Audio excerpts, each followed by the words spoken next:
Hello guys, welcome back to the channel. আর এটা হচ্ছে উইকেন্ড, আমরা চলেছি লং ড্রাইভে আর একটুখানি গিয়ে চাটা খেয়ে আসবো আর ভালো করে জমি একটু আড্ডা দিয়ে আসবো। এটাই আমাদের ডেস্টিনেশন। এখানে আগেও এক দুবার এসেছি, খাবারটাও বেশ ভালো আর জায়গাটাও আমাদের দুজনে ভীষণই ভালো লাগে। তো চলো যাই। আমরা দুজনে মিলে এখন এসেছি একটুখানি টাইম স্পেন্ড করতে, একটু চাটা খাবো, চা কফি অল্প আর তার সঙ্গে একটুখানি স্টার্টার্স। আর দৃষ্টির জন্য নিয়ে যাবো। সারা সপ্তাহ কাজ করে এখন একটু রিল্যাক্সেশনের জন্য এসেছি, কিন্তু ব্যাঙ্গালোর থেকে বেরোতে মানে কেয়ারপুরম থেকে বেরোতে আমাদের অ্যাটলিস্ট 45 মিনিট সময় লেগেছে, এত জ্যাম, প্রচন্ড জ্যাম ছিল। যাই হোক, আবার পিৎজা আছে, বার্গার আছে। না না, পিৎজা কে খাবে? আমি পিৎজা খাবো না। স্যান্ডউইচও আছে। তো খালি স্যান্ডউইচেরই অফার, তাহলে ওদেরকে ডাকো। আর কিছু নেই। আমাদের খাবারের অর্ডার দেওয়া হয়ে গেছে। আর এই যে রেস্টুরেন্ট আছে এটা একেবারে হাইওয়ের পাশে। এখানে অনেক ফ্যামিলি এসছে, দেখলাম সবাই এসে খাওয়া দাওয়া করছে, গল্প টল্প করছে। সন্ধ্যেবেলাটা খুব সুন্দর স্পেন্ড করা যায়, অনেকটা ড্রাইভও হয়ে যায় আর সেখানে গল্প টল্প করে খাওয়া দাওয়া করে বাড়ি ফিরে যায়, একদম রিফ্রেশ হয়ে যায় পুরো এখানে আসলে।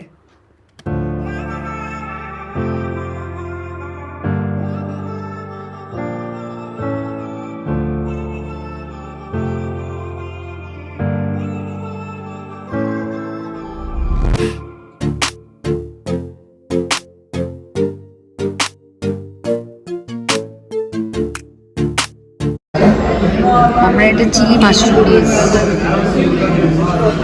নাকি এটা মাশরুম মাঞ্চুরিয়ান? আমি ভুলে গেলাম আমরা কি অর্ডার করেছি।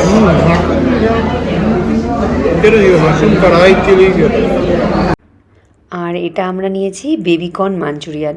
মাশরুমটা বেশ ভালোই ছিল, তবে একটু স্পাইসি ছিল। এটা খেয়ে দেই কীরকম।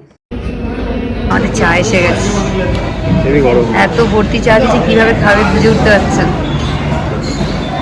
এরকমভাবে ধরে উঠিয়ে খেতে হবে। খাওয়া হয়ে গেছে, এবার আমরা পানের স্টলে চলে এসেছি, পান খাবো। পান খাচ্ছি, পানটা খাওয়া হয়ে গেলে বাড়ির দিকে যাবো। এখন অলরেডি 9:05 বাজছে, বাড়িতে পৌঁছাতে 10টা হয়ে যাবে আরামসে। তার উপরে ভিড় হবে ওখানটা।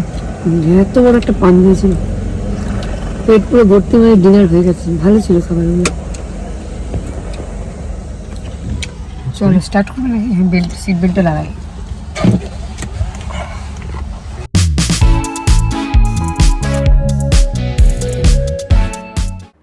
আজকে আমাদের সানডের ব্রেকফাস্টে দেখতেই পাচ্ছ এই সমস্ত সবজি কেটে নিয়েছি আর এখানে চিড়েটা ভিজিয়ে আমি জল ঝরাতে দিয়েছি।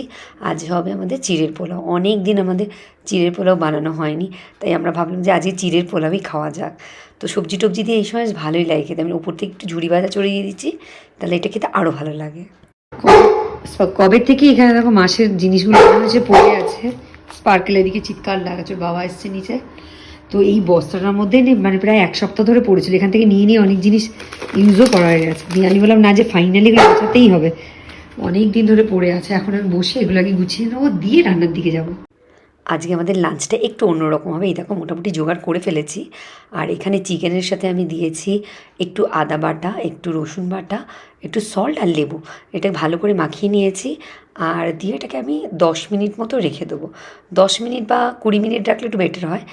এরপরে অন্য ম্যারিনেশনে আমি এখানে নিয়ে নিয়েছি কাশ্মীরি রেড চিলি, সর্ষের তেল, আর তার সাথে দিয়েছি আদা বাটা আর রসুন বাটা আর জল ঝরিয়ে রাখা দই।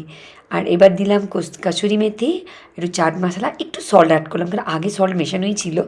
তো এইটাকে ভালো করে না মিক্সড করে নেবো, তাহলে এটা যে সেকেন্ড ম্যারিনেশনটা রেডি হয়ে গেল। ওখান থেকে চিকেনগুলোর জলটা ভালো করে ঝরিয়ে নিয়ে চিকেনগুলোকে ভালো করে মশলার সাথে মাখিয়ে মিনিমাম 2 ঘন্টা রাখলে ভালো হয়। তো আমার 2 ঘন্টা হবে না, 1 ঘন্টা আজ রাখছি। আর এখানে তেলটাকে দেখো খুব ভালো করে গরম করে নিয়েছি, একদম খুব গরম হবে। দিয়ে আমি চিকেনগুলো দিয়ে দেবো, চিকেনগুলো দুপাশ না এরকমভাবে ভেজে নেবো। তারপরে 15 মিনিট একদম সিমে চিকেনটা হবে। তো আমার বাকি চিকেনগুলো এখানে ভাজা চলছে।